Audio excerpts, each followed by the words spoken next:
भाग 2.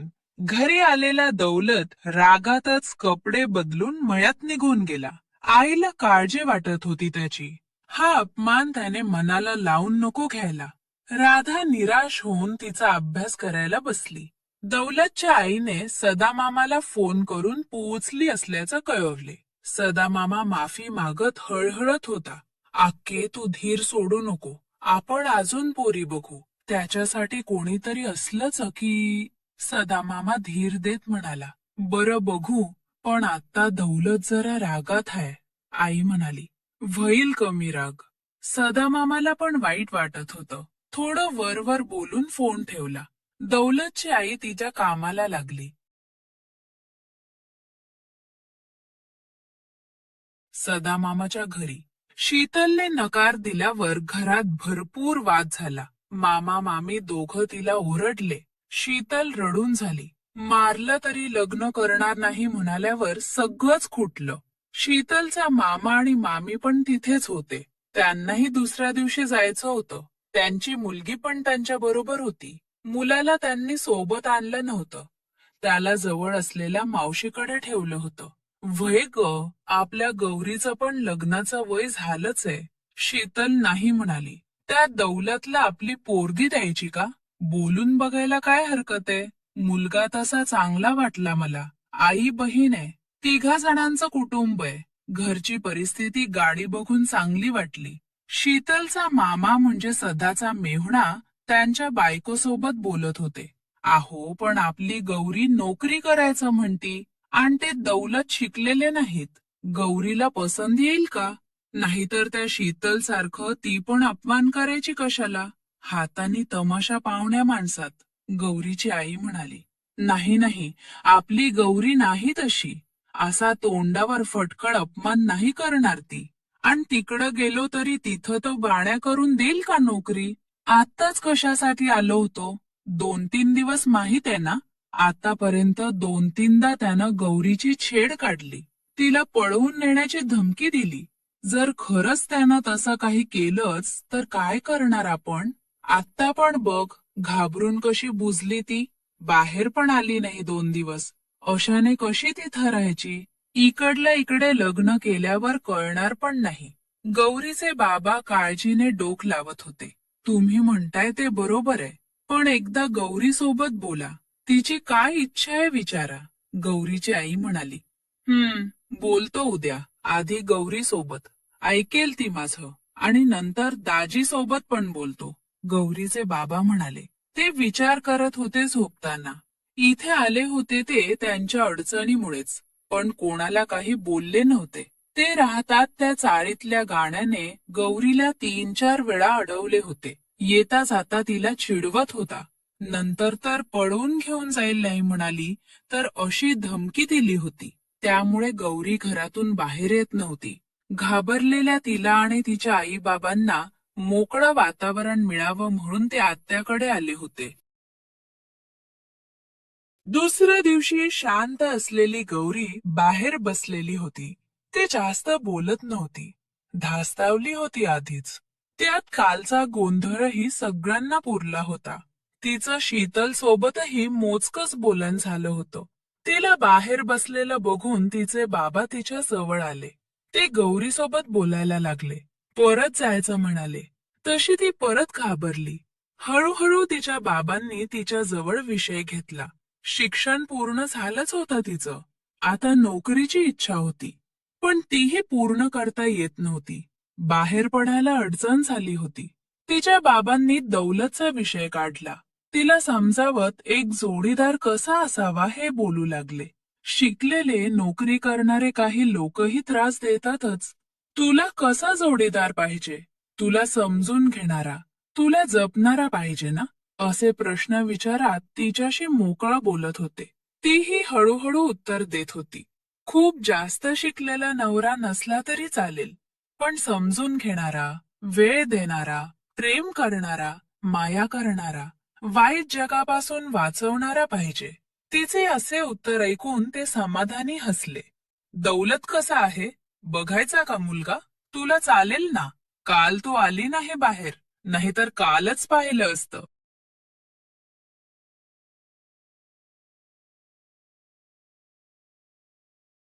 दिसायला चांगला रुबाबदार आहे. गौरीचे बाबा असं म्हणाले. तिने त्यांच्याकडे पाहिले नाही. काय करायचं गौरी, तू सांग. नोकरी करणं जास्त गरजेचं नाही. तू सुरक्षित राहणं गरजेचं आहे. आपल्याला तिथून दुसरीकडे राहायला जायला जमणार नाही.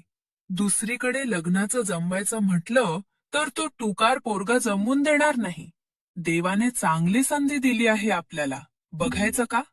तिच्या बाबांनी तिच्या डोक्यावरून हात फिरवून विचारले. बाबा, तुम्ही म्हणतान तसं, गौरी म्हणाली. तिचे बाबा तिच्या डोक्यावरून हात फिरवत समाधानी हसले. गौरीचे बाबा लगेच सदामामाला शोधायला गेले. त्याच्या बहिणीला म्हणजे शीतलच्या आईसोबत बोलले. ती गोंधळली. त्यावर तिला काही बोलायला जमलं नाही. तोपर्यंत सदामामा हाक मारल्यावर शेतातून आला होता. गौरीचे बाबा सदामामासोबत बोलले. दौलतचं स्थळ गौरीसाठी चालेल का, विचारलं. सदामामाला खूप जास्त आनंद झाला. गौरी दौलतसाठी एकदम बरोबर होती. गौरीचा शांत स्वभाव त्याच्या आक्कीला नक्कीच आवडणार होता. सदामामाने खुश होऊन लगेच तिकडे आक्कीला फोन फिरवला. आक्के, बघ, तुला म्हणलं होतं ना, आपल्या दौलतसाठी असलं कोणीतरी. अगं, आपल्या वसंताची मुलगी गौरी. त्याने विचारलं. आहे गौरीसाठी दौलतला. सदामामा आनंदात फोनवर बोलत म्हणाला. तिकडे दौलतच्या आईला ऐकून आनंद झाला. असं व्हय, चांगलंच आहे की. पर पोरीला मी कधी पाहिलं नाही. अगं, लई सरस पोरगी आहे. दिसायला आणि वागायला शीतलीपेक्षा पण उजवी आहे. तुम्ही बघायला याच. या बारीनी पक्क करून टाकू. परत त्यांना जायचंय मुंबईला. बरं, बघते दौलतला विचारून. त्याला वेळ आहे का उद्या? आई म्हणाली. विचार आणि सांग तसं फोन करून. आता तुझी काळजी मिटली. दोघांनी बोलून फोन ठेवून मामा तिकडे आनंदात होता. गौरीचे आई बाबा पण खुश होते.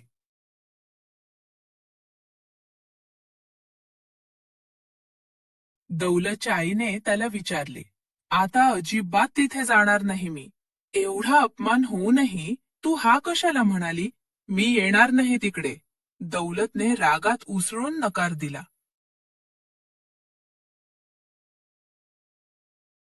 आईने समजावण्याचा प्रयत्न केला, पण तो सफल ठरला नाही. तो त्याच्या मतावर अडून होता. दौलत, ऐक ना, माझं सदाच्या मेव्हण्याची मुलगी आहे. ते होते ना त्या दिवशी, तू पाहिले ना. त्यांची मुलगी आहे. त्यांनी विचारलं आहे. सदा म्हणाला. मुलगी शिकलेली आणि दिसायला पण चांगली आहे. एकदा बघून येऊ ना. आई त्याच्या मागे मागे चालत होती. तो म्हशींना चारा टाकत होता. आता तिकडं जायचं नाही आणि तिथली पोरगी पण बघायची नाही. तो असं म्हणाल्यावर त्याची आई निराश झाली. तो ऐकायला तयार नाही म्हणून दौलतच्या आईने सदा मामाला फोन करून हकीकत सांगितली. सदा मामाला वाईट वाटलं. आपल्यामुळे भाच्याचा अपमान झाला हे मनाला टोचलं. आक्के असू दे तो नाराज. मनाला लागलं हाय त्याच्या म्हणून तो येणार नाही. पण तो येणार नाही म्हणून काय झालं? आम्ही तर येऊ शकतो ना. सदानी असं डोक चालवलं. दौलतची आई खुश झाली. हे बरं होईल. तुम्हीच या समदे. सगळ्यांच घर बी बघून होईल. मी तयारी करून ठेवते तशी. दौलतची आई आनंदून म्हणाली. बरं, ठरलं. मग उद्याच गाडी करून येतो आम्ही समदे. सदा म्हणाला.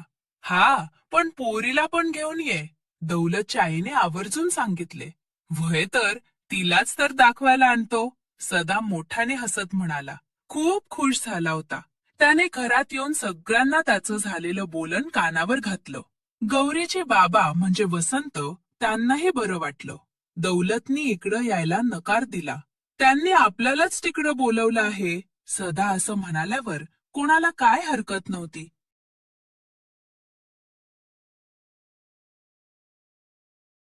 दुसऱ्या दिवशी गौरीला छान साडी नेसवली. सदाने तोपर्यंत गावातून गारी बोलवली होती. सदा मामा, मामी, गौरी आणि गौरीचे आई बाबा असे 5 जण निघाले. शीतल घरीच थांबणार होती. तिला यायचंच नव्हतं. सकाळचा आवरून तयारी करून ते सगळे दौलतच्या गावाला निघाले. 1.5 तासाचा रस्ता होता. सकाळची वेळ होती. जास्त रहदारी अजून रस्त्यावर नसल्यामुळं ते लवकरच पोहोचले. दारात गाडी थांबली. सदा खाली उतरला. त्याच्या अक्कीला आवाज द्यायला लागला. गौरीची आई बाबा गाडीतून बाहेर आले. गौरी पण हळूच बाहेर आली. गौरी सोबत तिची आई बाबा समोरचं घर बघूनच समाधानी झाले. दारासमोर काळ्या रंगाची स्कॉर्पिओ दिमाखात उभी होती. घर कसलं टुमदार बंगलाच होता तो. या या, आतमध्ये या. दौलतची आई बाहेर येऊन सर्वांना म्हणाली. तिकडून दौलत ट्रॅक्टर चालवत येत होता. दारासमोर अनोळखी गाडी उभी बघून त्याने ट्रॅक्टर उभा केला. उडी मारून खाली उतरला. कोण आले हे बघण्यासाठी पुढे आला. पण आईसोबत सदा मामाला बोलताना बघून त्याला राग आला. तो बोलायला रागात पुढे यायला लागला. पण त्याची नजर सोबत आलेल्या पाहुण्यांवर गेली. कालचेच होते मामीचे भाऊ. म्हणजे आई म्हणाली, त्यांची मुलगी आहे. ते हेच. त्याची नजर वळली एक मुलगी. बाजूला तिच्या आई शेजारी उभी होती. साडी घालून होती. म्हणजे आई म्हणाली, ते खरं आहे. तो मनात बडबडत मामावर चिडला. आधीच बिनसलेलो. 2 दिवस पण नीट झाले नव्हते. मामाने लगेच दुसरं स्थळ आणलं. भाचे, हातपाय धुवून कपडे बदलून या. सदा मामा त्याला बघून हसत म्हणाला. दौलत त्याच्याकडं दात खाऊन बघत होता. दौलत, झालं. आईनं पण डोळे दाखवले. या बसा तुम्ही. आतमध्ये चला. दौलतची आई म्हणाली. आजूबाजूचा आवार बघणारे गौरीची आई बाबा एका मागे एक आतमध्ये निघाले. त्यांना जाऊपर्यंत दौलत बाहेरच थांबला. बाहेर नळावर त्याने रागात पाय धुतले. वळून घरात जायला लागला. पण पुढे सगळ्यांच्या मागून चालत असणारी गौरी दौलतने पाठमोरी पाहिली. नाजूक नागमोडी, वळणदार बांधा, कमरेपर्यंत सरळ मऊ केस. त्या केसाआरून दिसणारी तिची गोरी पाठ बघून त्याने नजर वळवली.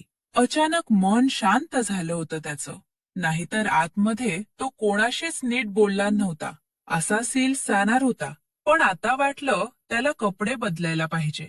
म्हणून दरवाजा जवळ येऊन तिथून दुसऱ्या बाजूने त्याच्या खोलीकडे गेला. तोपर्यंत बाकी सगळे हॉलमध्ये येऊन बसले होते. दौलतच्या आईने आणि आज कामासाठी ठेवलेल्या रखमा मावशीने सगळ्यांना पाणी दिले. गौरीची आई बाबा सगळं घर भारावून बघत होते. चेहऱ्यावर समाधान होतं. गौरी खरंच इथे सुखी राहील असं आता वाटत होतं.